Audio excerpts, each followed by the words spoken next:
Welcome everybody, this is Albert, and I'm here with our first Minecraft Lab series. This is gonna be a basic tutorial on Redstone and how it's used. For all those of you who don't know, Redstone is what used in Minecraft for basic circuitry. Well, not only basic circuitry, for basic electric circuitry, all kind of electric circuitry. It's quite awesome, there's a lot of things you can do with them, with all the redstone. This is a redstone block, as you can see. It has a lot of red spots on it.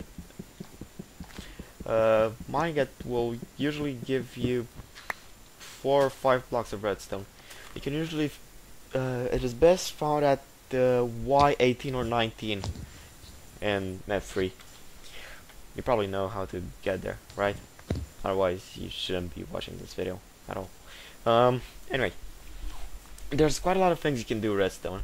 Over here in the chest are all the main recipes we're gonna be using this video, which have something to do with redstone.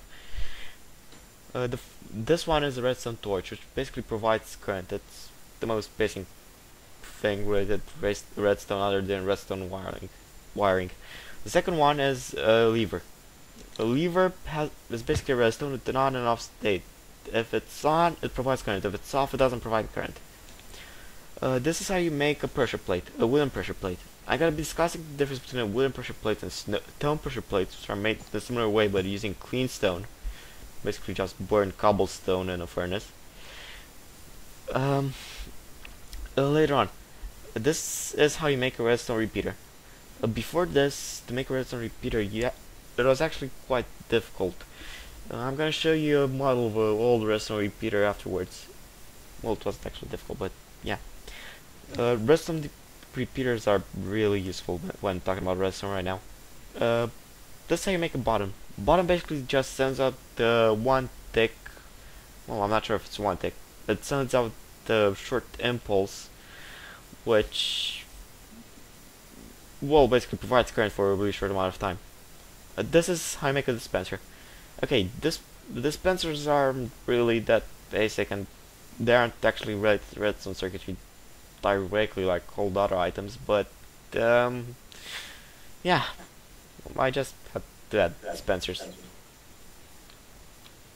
So first we're gonna make a redstone torch. This is how you make a redstone torch, right? See, redstone torch.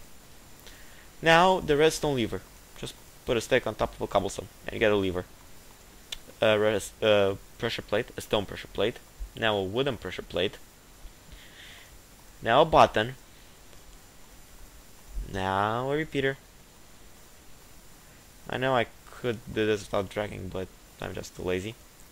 And now I'm gonna make a dispenser. So this is how all the blocks look like. And I kind of filled the dispenser there. Sorry guys. I actually forgot the recipe for the dispenser. Whatever. Guess it's not that important, right? Nick, if you will. Thank you. By the way, say hi. Hello. Anyway, so these are basically just some of the really basic uses of redstone. Well, not uses, basically what they do. They provide current to every single block around them. Well, except the corner pieces. Every single block, either vertically or horizontally Adjacent. Thanks, Nick. It doesn't provide any kind of current to to redstone circuit above it or below it, as in Y, right? Unless, of course, it's like this. If it's on the side, it provides current to all the redstone adjacent on the same Y level. Again, you can find a Y level by pressing F3. In my case, it's a 37. Anyway, this is an inverter. Basically what it does, it inverts the redstone current output depending on the input.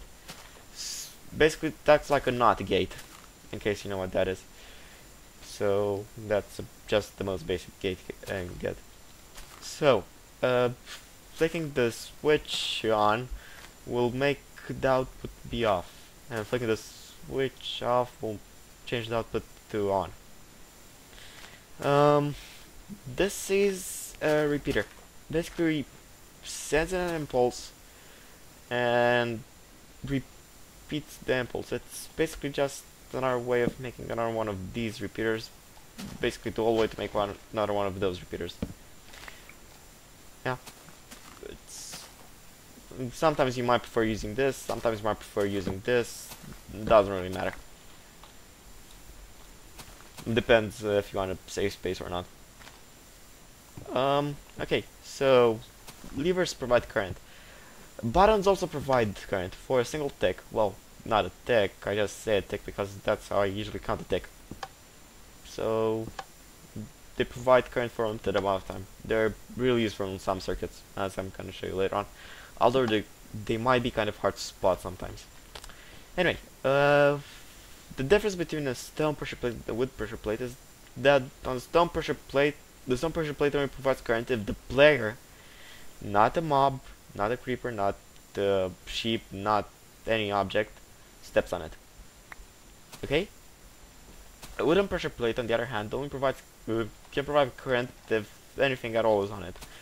Any kind of block, any kind of mob, any kind of creeper, and the player. Again, the player is really important when talking about redstone circuitry. Pressure plates can also be used to open doors, making entering and exiting buildings just a bit easier, as you can just walk directly through the door, like this, without having to stop. Anyway, what I set up here is basically just the... yeah, ignore that. What I set up here is basically just the way to show how the diodes work. They don't change the current output depending on the input. It's basically just the normal electric current system thing, whatever. And what's special about diodes is that you can actually take how long it takes for the current to actually pass through it. As you can see right now, it's instant, but if I set it like this, it usually takes about a second or something like that. About, I don't know, 3 ticks? I don't know. I'm gonna be talking about ticks later on, so yeah, don't take them too seriously right now.